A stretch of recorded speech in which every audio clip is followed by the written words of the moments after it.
Hello and welcome to So the Line Predicts with me, Paolo Lucci. I'm joined as usual with George Glinski, all the way from the Space Centre. It looks like. George, how are you, mate? Very well, mate. How's the job at the call centre going? Yeah, this actually is from work, to be honest. So I do look like I'm at a call centre. Right, forget that. Let's get into the picks then. Okay, George, let's kick off with Nathan Leeson v Matty Piper. Of course, Matty Piper yet to pick up his first win in BKB. And Nathan Leeson, the opposite end of the scale. He's not seen a loss with 6 wins and 1 draw against Sean George. How do you see that fight going? It's an interesting one. Obviously, Piper 0-2. He's had a little bit of a difficult run in bare knuckle boxing. His sole fight in BKB against Conan, I don't want to say it, but Jim Freeman said it on the commentary booth.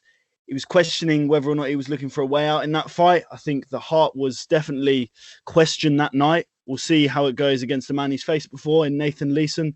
The two men obviously squared off in the Queensberry Boxing League over 3 2-minute rounds, so a similar duration. Nathan got the better of him that day. Head movement just slick as anything. That's why they call him Too Slick. I don't want to say it's going to be a repeat of the same result, but Leeson, when I interviewed him, was pretty confident on a third round knockout. So I'm going to go for a third round knockout with Nathan Leeson. What about yourself, mate? Yeah, mate, I'm afraid I will be agreeing with that. I think he will stop him. I would like to see Matty, maybe not fighting someone as experienced as Leeson straight away, maybe just to get his confidence back after the prize fighter. So maybe a bit of an easier fight first and then Leeson later down the line. But I do agree. I think Leeson will stop him. Next up, we've got Scott McHugh versus Will Cairns. Now, Will Cairns, not to be confused with the late 90s Emmerdale star, but Will Cairns, the boxer from Sale, Manchester. This is the fight of just two mad bastards, isn't it? The pair of them are just mental. Shout out to Will Cairns, who lives not far from me at all. And in fact, me and Will have actually fought on the same card, November 2018. He's fighting bare knuckle and he sparked someone out, big shot. He's a good opponent as well. He was facing someone who's fought with plenty of people who turned pro, represented England, and Will just bounced off the ropes and a southpaw left hand, and he knocked this guy cold. It was a cracking performance, and the guy who's fighting, was no joke either. So Will's coming in a bit of an underdog, but he has bare knuckle experience and he'll fight anyone. He's a gum shield and travel guy. He just wants to fight. He's addicted to fighting. I do think McHugh is the higher class. And I think as well, McHugh's got more invested in BKB. He knows BKB's his future. So he's got more invested in, he needs a good performance, whereas Will isn't tied down. Will's happy to fight all over the country, all over the world. So I think McHugh slightly higher class. McHugh needs it more. Do you see McHugh winning this one? Do you agree with that, George? Yeah, no, I have to agree. Obviously, McHugh, a big banger, hits very hard. I'd like to see him settle down a bit. Obviously, he's a massive puncher, and I feel like at times he's sort of rushing his work. He's biting down on the gum shield a lot, and it'd be nice just to see him tap, tap, boom, get the jab out there, a few tapping shots, and then finish with a big shot. Because when you have that sort of power, you don't really need to try to put so much force on it, and it does often leave him exposed. But he's been working a lot on his boxing skills, his fundamentals down at Golden Team with Smudger Smith. So I'm expecting a completely different Scott McHugh on the night. I'm going for a big second round Scott McHugh knockout. I think he'll do the business. I think it will be a stoppage as well. Yeah, I'll go for third round because I think Will's tough. He's had more fights than I've had at dinners. He's a hard guy, so I reckon I still think Scott will get the win by stoppage, but don't underestimate Will at all. Now the next one, George, is an interesting one. We're both 100% sure of our picks, but we're both going different ways. Brandon Harden v Jamie Oldfield. I'm quite confident Harden's going to do it, but you've got Oldfield, haven't you? Yep, I've got Oldfield. I'm thinking a unanimous decision. I think Harden's a tough old boy. He's a bit rough around the edges, an independent fighter. You can see that in the way he fights. Leads a lot with the backhand. I'd like to see him use that jab a bit more to open up with the right. He slips nicely and comes back to that right hand. So Oldfield's got to be careful with that. He does cover up and then come back with a nasty right hand. He'll have to be in and out, stick and move. And I think Oldfield has obviously that professional boxing background. So I should hope they'll be able to expertly put that plan into place. What about you, mate? I think Harden stops him. No way. I think he's young, aggressive. It's his first platform on BKB. It's a big stage. And I think he needs to take full advantage of it. And I think he really does want to do well. I think he's matured a lot. When he first started, I do agree with you, he was a bit aggressive, a bit wild. But I think recently he's matured a lot. He's aware, people have said to him, you need to calm down, box more. And I still think he's got the power. I still think he's got the aggression. I think nowadays he's just a bit more intelligent about it. I know you mentioned also that his cardio has been questioned, which is true. In his previous fights, he has gassed a bit towards the end of the rounds. But I think he's now aware of that, and it's something he's working on. I think as long as his cardio don't get the better of him, then I think Harden's going to blast Oldfield out of there, to be honest. And people will start paying attention to him then. Yeah, I think, as you say, I think pacing was the issue in particularly the Meehan fight. He came out all guns blazing, battered Meehan to pillar to post, and then just didn't have anything left. A tough old boy, Tony Meehan. But yeah, he doesn't want to get too heavy on the front foot because cardio issues, and obviously Oldfield's got some pretty fast feet. He will evade, he will spin out, but he does also not want to be the man waiting for the shots because Oldfield will take control. And he's very comfortable at range. So it'd be an interesting fight. I'm confident on Oldfield, I have to say, but I respect your opinion. Thank you. So there we go, guys. Next up, we've got Paul Hilz versus Aaron Foster. Paul Hilz, of course, a great regular on Toe the Line with the record number of interviews, isn't he? Yes, he does. And I'm pretty confident he's going to get a win here. Not because he's a regular, just because of fighting styles, of course. It's an interesting one. I say that a lot. The overhand right, the key weapon for Paul Hilz. I think Foster's going to be expecting it. Obviously, someone that ducks as low as Paul Hilz. Everyone talks about the uppercut. No one's really landed it apart from Jack Arnfield, who, of course, cut Paul to ribbons. It's going to come down, I think, to a lot to experience. Obviously, Foster being 23 years of age, only 8 fights to his name. I'd like to see Paul mix his shots up, mix the overhand into a few combinations, throw a few feints, because a young lad like Foster is very likely going to bite on those feints. There's going to be a bit of nerves, a bit of hesitancy, and he's going to expect that overhand right. So he wants to mix it up, and it will hurt. I do agree. I think Paul will win this one quite comfortably. No disrespect to Aaron, but I think Paul, from the professional background, he was a pro boxer before this. As you said, the age as well. I just think it'll be experience because Aaron came from, I think, an unlicensed sort of charity background, whereas Paul has that professional pedigree to him. I know Paul only started boxing relatively late. 28. Yeah, 28, but he still did go on to have a professional career. I think, was it 6 fights at professional level? So I do think it's the pedigree that'll get Paul through it quite comfortably. Yeah, it's just a few little fundamental flaws, if you like. A bit of tension in the shoulders, taking his eye off the ball here and there, Foster. And I think for someone like Hilz, as experienced as he is, he'll pick up on these little things and it'll make him pay, I think. But as I say, absolutely no disrespect to Foster. And another thing we've got to say, we've got to put the respect on Foster. What a debut. I mean, he's putting himself in there with the number 1 contender in the division. And not only that, he's young and hungry. And mindset is a big part of BKB. So best of luck to him, yeah, definitely. Never write anyone off in BKB. Next up, quite a juicy fight is Darren Godfrey v Ash Gibson. I'm looking forward to this one. Definitely expecting a few knockdowns, maybe a knockout. I'm going with Godfrey on this one. I don't think it's as one-sided as you think. Ash Gibson likes to throw in some overhand rights, really bowl them in, leans into him. And Godfrey keeps his left hand quite low. He keeps his left hand at waist level. So there's a chance that Gibson will catch him with one of those big overhand rights. So I'm sticking with Godfrey, but don't be surprised if Gibson gets a knockdown with that big overhand right. Yeah, I will time in and agree with you definitely on that. Obviously, Godfrey a little heavy on the front foot as well, which doesn't serve him well to get out of range in time. But he's just extremely aggressive. He's been a slow starter in the past. And when he steps it up in that second round, so in both of his fights, he was dropped in the first round. And then it sort of woke him up. And in that second round, when he got on that front foot and started the combinations flowing, he just became himself and he looked fantastic. So who's your final pick on that one then? Godfrey by third round TKO. Excellent shout. Let's move on. Next up, we've got Reece Murray v Marty Kays. I'm quite confident Murray's going to get the knockout in this one. Are you green, George, or?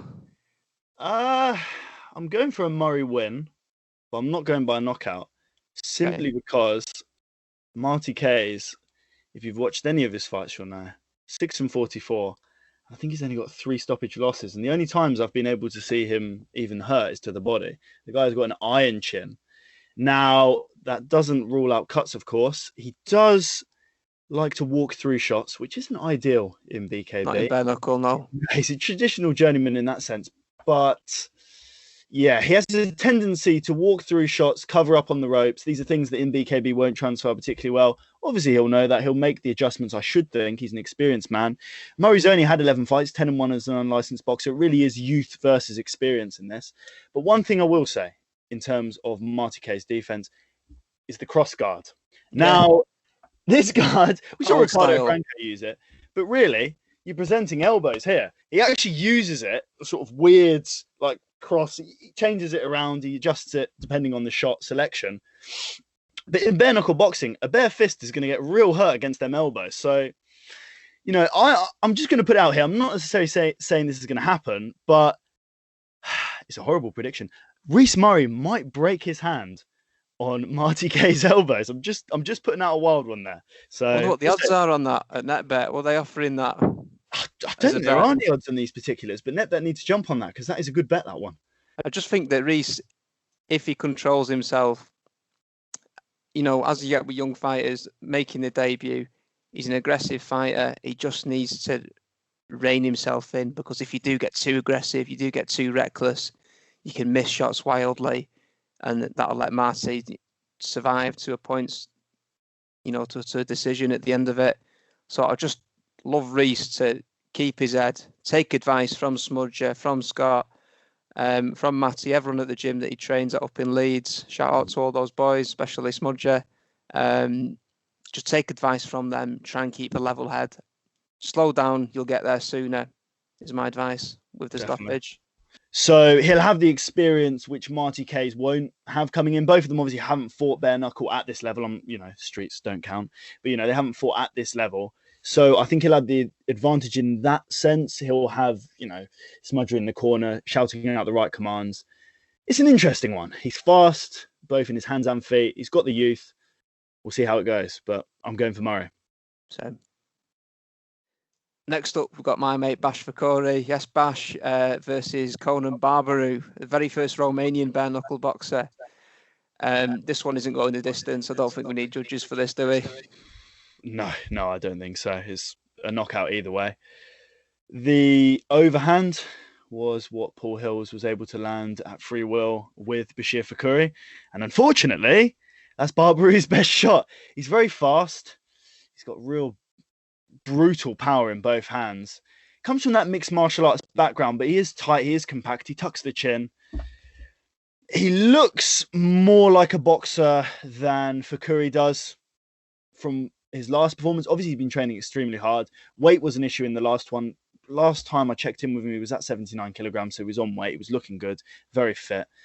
But as I say, he tends to carry his hands low, a wide guard, squares the hips, open to the body, and open to the head, really. So we'll see how it goes, but probably going to go for Barbaru by first round knockout. No disrespect to Bachir. Obviously, equally, Bachir could do the number on him because he's got that sort of one-punch knockout power.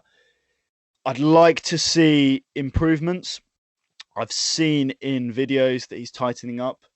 And that's the issue with a fighter like this. You just don't know. Like, if you're going off his last performance, which is all we can go off, that's what you'd say. But I could honestly see Bachir coming out and shocking us, completely shocking us, because he looks very different in training. But as I say, the pads don't hit back. I'd love to see that as well. And I think he's learned a lesson the hard way against Paul Hilz. And he knows that, and he's working on it. So I think he will have improved leaps and bounds from his first one. So this really is an exciting fight, and I can't wait to see what Bash can pull off. Next up, we've got BKB icon Eric Olsen versus BKB debutant Charlie Milner. Charlie's a big boy, isn't he? I was a bit Yeah. surprised by this matchup. Yeah, it's scary. I mean, Charlie Milner's 280 pounds. I'm not sure we've seen anyone that big in BKB. Perhaps Josh Burns. Not entirely sure what his weight was, but somewhere around there. Yeah, weight will be an issue in this one. Obviously, Eric has fought as low as lightweight. He fought Nathan Leeson, who we just mentioned earlier, for the transatlantic title at lightweight. Can he take the shots at heavyweight? That's going to be the real question here. Obviously, Charlie, a number of first-round knockouts. He does carry power. He's a big, big boy. It's difficult. You see, I compare Eric a lot to the Korean Zombie. A sort of statue-like stance, propels himself from a stationary position, doesn't telegraph anything. He's a very weird fighter. And Charlie definitely won't have been in there with anyone like Eric Olsen. I don't think there is anyone like Eric Olsen in many or out ways. the ring. In or out the ring, in so many ways, he's different. But I just can't help but think that he's going to get another stoppage by cuts. He just seems to get those cuts. I mean, he turns over the fist beautifully. He does that a lot. He is looking for cuts. And yeah, we'll see. But as I say, he took some big shots from Ricky Nelder. Obviously, it wasn't a heavyweight. And he stood the test of that. So I think, providing he weathers the storm with Milner, who, as a big lad, cardio could be an issue. Obviously, he doesn't really get out the first round very often. I think in those later rounds, when he weathers that storm, makes Milner miss, makes him tired, he'll be able to capitalise. What do you think, mate? Absolutely. I do think Olsen's going to get this. It's a difficult one because of the size advantage, but I think Olsen, which is quite rare for Olsen, if in this one, he's the more technical guy of the two. Yeah. Usually he's the less technical boxer in the fight, but I think this is the rare case where he's the more technical boxer. He's got the bare knuckle experience. And I think he will manage to avoid the big heavy shots that would put him out. So I do think Olsen's going to get this one. It's a difficult one because of the size. So yeah, I'm going to say Olsen in this one. Up next is a bit of a wild card in the unknown quantity, Ryan Barrett. Ryan Barrett faces Matt Hodgson. We've already seen Matt, who fought Eric Olsen last show and lost on a cut stoppage. Bit of a difficult one to predict, isn't it, George? Because we've not got a lot of footage on Ryan Barrett, have we? No, he's the dark horse on this card. Definitely the unknown quantity amongst the list of fighters. What we do know of him, quarterfinalist in the ABA's 25-10 as an amateur.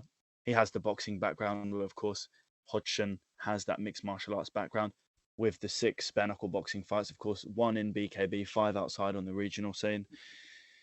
It's a difficult one to predict. Obviously, as you say, we haven't got Barrett's stock footage that we have on the others.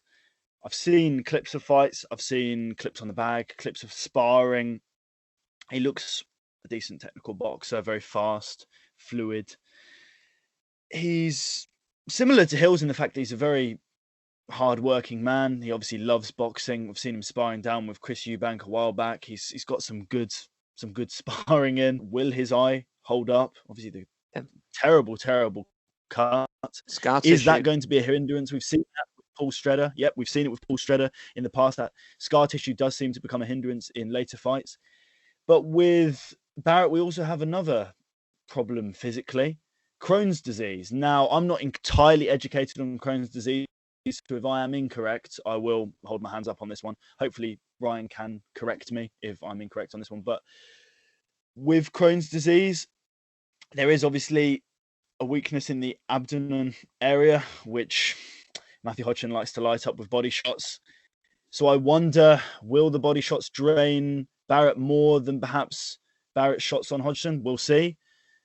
It's an interesting one. I'm very, very fascinated in this matchup. As we say, we don't know too much about Barrett. So, yeah, good one to bet your money on. What do you think, mate?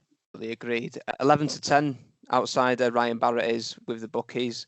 But given 25-10 amateur experience and quarter-finalist in his amateur competitions, he's a sound boxer, so definitely a decent bet to go on. If you push me for a decision, I would go for Matt Hodgson, purely because the 6 bare knuckle fights, one of which already with BKB. So I do think he has the edge in experience coming out to the O2. He's the favourite with the bookies, but I think it's a lot more even than what you'd think. So Ryan Barrett's a good bet if you fancy it. I'm going to go for Ryan Barrett myself. I think I've seen enough to know what he's all about. He's fast, he's fluid. He looks good. He looks like your traditional amateur boxer. And as we say, amateur boxing always transfers well into BKB. Yeah. So I'm going for the boxer, Ryan Barrett. On to the big boys with the heavyweight British title. It is Dan Podmore v Rob Cunningham. Rob, the first Scottish heavyweight BKB has. He doesn't sound very Scottish though, does he? He sounds more like me, to be honest, but that's a blog for another day, isn't it? Yeah, Rob, proud Scotsman, very big guy, mixed martial arts background, the amateur mixed martial arts background. So not professional, so that will play into things. Not as experienced as perhaps some of the other lads on the card. 2 and 5 as well, so a bit all over the place on that one. But when he's won, it's been on the feet, it's been the boxing. Podmore has the unlicensed boxing background. He's the cleaner boxer. He has the technique. He has everything that you'd want from a bare knuckle boxer. He's been there before. And he's riding on the momentum of the biggest win of his career against Josh Burns. That'd be a massive confidence boost. It's going to come down, I think, to who wants it the most. As cliche as it sounds, it's a hard first fight for Cunningham. I think both men will be tested well in this fight. Technically, Podmore comes back often in a straight line. The hands are low. Against a man with the reach and size of Cunningham, he can pop out those straights. He might be able to catch him on the exit. We'll see how that transfers. However, I'm not sure these weaknesses are going to be present in the fight. I've seen Podmore sparring Ryan Barrett. I've seen him sparring Eric Olsen. He looks fantastic. His cardio, which we've seen in previous fights, always his weakness, doesn't seem to be his weakness. He's going through 10 rounds, no problem at all in the sparring. He looks fantastic. I think this might be a case for the most improved fighter on the card. I expect massive levels of improvement from him. And he's in a fantastic team down at Fitness Factory. What about yourself, my man? I do agree. I do think Podmore's going to get this. I think we're going to see a few knockdowns all in a row and the ref's going to step in and call it off. Yep. Listen, there's no way you can say for sure these are the heavyweights. This is bare knuckle. Rob Cunningham has every chance to come in and surprise us. But I just think Podmore is a more experienced boxer, the more experienced bare knuckle boxer. As we always say until the line, don't we, George? A good boxer always beats a good mixed martial artist in this game, doesn't he? Yep. So I do think this is going to be Podmore win. Do agree. Think by knockout. Agreed. Both on Podmore then. On to the main event is the British bantamweight title between Sean George and Smudger Smith. One I'm really looking forward to. I'm quite confident how this is going to go. I think Smith is going to box maturely and comfortably to a points win. I think that he's going to keep centering. He's going to keep George at bay. Sean's going to be on the back foot, on the ropes throughout the fight. And I think Smudger's intelligent enough. He wants it enough to be cold, be calculating, just keep it long, outbox him. He's got to stay away from George because George counters with some great flurries, some great combinations, which you don't want to get caught in the middle of. Smith's going to keep it long, keep centering, and I think he's going to box comfortably, show some maturity, and get a comfortable points win. Do you agree, George? Or? Do you know, this is, I think, the closest fight on the card. I think it's the real 50-50. Weight in the past, I think if you look at the Kennelly fight, Kennelly's huge. You know what I mean? He's so big. I don't want to take away anything from Kennelly, but I think size played a massive part in that one. Obviously, if you look at the Goodjohn fight, more his natural weight 69. This is somewhere in the middle, 72, 73. So Smudger has fought around 76. He is the naturally bigger man, but it's not like Kennelly. I mean, Kennelly walks around at something like 90 kilograms. So he's humongous. He's going to step up soon, I think. Yeah, so we'll see. We'll see what happens there. But one thing, because we haven't got reaches, because we haven't yet done everyone's reaches. When I'm down at lockdown, I will measure them. But Smudger has an extremely long reach. Has he? Monkey arms. He's got long arms, and I think that will definitely play a part. He wants to get in and out, like you said. He doesn't want to stay and chase him. I think if you follow Sean, he'll just make you walk onto one of them hooks. And he throws the right hook more than the left as well, which is the shot you tend to throw the least. Yeah. But he just manages to sort of twist you onto that right hook. it's nasty. He's got some horrible flurries. He's fast. He hits hard. He's a great back foot counter puncher. I just want to see intelligent pressure from Smudger. I don't want to see him get engaged. I genuinely think that the size advantage isn't going to be so much in this fight, and I do think that the bigger puncher will be Sean. I think at this weight he's going to hit like a freak, like he does at 69 kilograms, and that's why Smudger needs to stay away. Smudger's going to want to get in there. He's going to have a bee in his bonnet over the continuous delays over the Gavin fight. He's going to be wound up about waiting for the prize fighter. And he really is desperate to make a name for himself, and getting this British title will mean a lot to him. So I think he'll have that motivation to discipline himself, not to have a tear up, and to box as he is. I mean, he's got a great amateur pedigree in him, and you don't expect that talking to him because he's so light-hearted and you have such a good laugh with him. You forget he's a cold killer in the ring when he wants to be. I'm going to go Smith on points. Yeah, I still haven't chosen actually in my head. I'll work it out as I keep going, but I'm just thinking again, the rolling of Smith, he doesn't want to roll into one of those hooks. Yeah. George is very hook orientated. He doesn't tend to throw the straights as much as a traditional boxer. He's very wide with his stance, square with the hips, so he's open to the body to some extent, but then he's just so fast. The moment you go down there, he'll just whip a corkscrew. He's got a very nice corkscrew shot. Yeah, he has. That's really a shot that he does that not many other people do.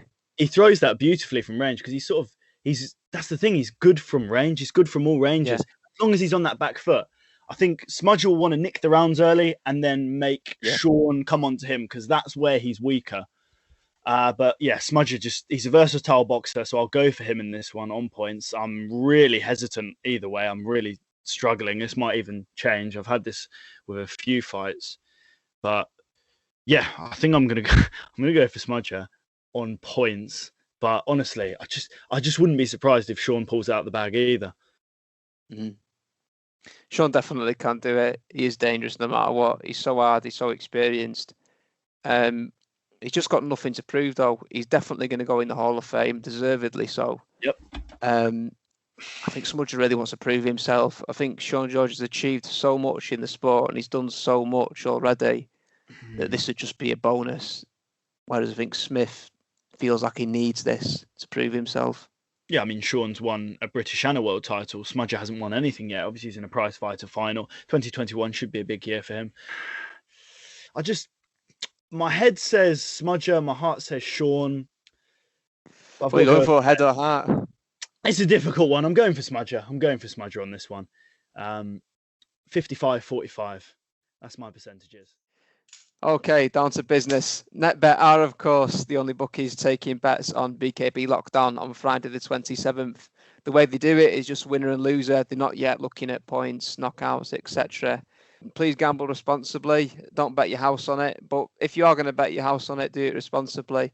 Me and George have got a risky pick each and a safer pick each.